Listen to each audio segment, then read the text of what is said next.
président Claude Malhuret pour le groupe Les Indépendants, République et Territoires. Merci Monsieur le Président. Les scènes de guerre civile qui se sont déroulées samedi à Sainte-Soline ont scandalisé les Français. Des quarts de gendarmes en feu, des hordes de Black Blocs venus de toute l'Europe, bottés, casqués et cagoulés, armés de cocktails Molotov, de boules de pétanque, de couteaux, de machettes et de mortiers. Cette ultra-gauche européenne a fait de la France son terrain de jeu favori, car elle sait qu'elle y trouvera un relais politique. Le relais de ceux qui expliquent qu'il faut transformer les révoltes en révolution par un slogan radical, tout conflictualisé. Le relais de ceux qui défilaient samedi avec leurs écharpes tricolores dans une manifestation interdite, illégale et ultra-violente, pistant les forces de l'ordre par des textos sous les hashtags « tout cramé » et « c'est la guerre ». Alors que depuis plusieurs semaines, les organisations syndicales défilent dans le calme et la responsabilité, les émeutiers organisent désormais partout des cortèges parallèles, brûlent les ordures et les kiosques, les portes des mairies et des préfectures, cassent les vitrines des commerçants, saccagent les permanences des parlementaires, menacent de mort les jeunes enfants des députés, frappent des maires dont les projets ne leur plaisent pas et, en définitive, finissent même par terroriser les manifestants pacifiques. L'ultra-gauche pyromane se moque des retraites et des méga-bassines. Son objectif, c'est l'insurrection. Sa cible, la République, qu'elle est bien décidée à abattre pour faire de la France un nouveau Venezuela. Le ministre de l'Intérieur a annoncé hier à l'Assemblée de premières sanctions contre certains des traînes savates incendiaires. Je voudrais que vous nous assuriez, Madame la Première ministre, que votre gouvernement prendra toutes les mesures politiques, réglementaires, judiciaires pour protéger ceux qui nous protègent, policiers, gendarmes, pompiers, élus et plus généralement toutes les personnes menacées par ces factieux. Les forces de l'ordre ont eu au cours des dernières semaines plus de 400 blessés, dont 47 ce week-end à Sainte-Soline. C'est à ce prix qu'elles nous protègent et je voudrais qu'ici, c'est la moindre des choses, nous leur rendions hommage par nos applaudissements.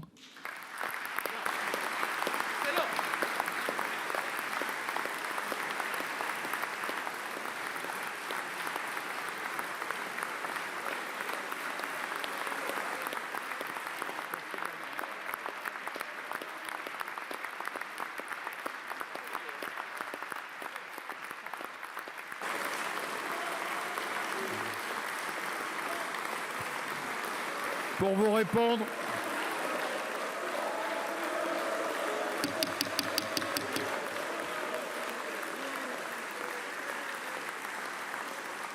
vous répondre, la parole est à Madame la Première ministre.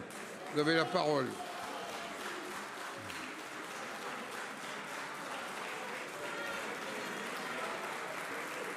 S'il vous plaît. S'il vous plaît. Madame la Première ministre. Monsieur le Président, Mesdames et Messieurs les sénateurs, Monsieur le Président Claude Malhuret. Comme vous et comme bon nombre de nos compatriotes, j'ai été profondément choquée par le déchaînement de violence ce samedi à Sainte-Soline contre les gendarmes, contre l'ordre républicain. J'ai été choquée de voir des élus se rendre en écharpe tricolore à une manifestation interdite.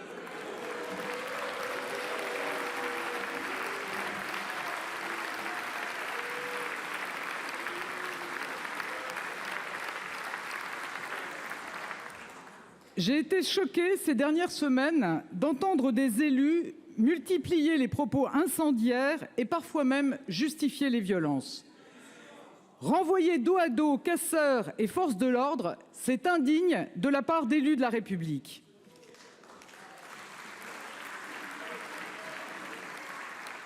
Alors aujourd'hui, avec vous, avec les Français, je veux à mon tour rendre hommage aux forces de l'ordre, à leur courage et à leur engagement.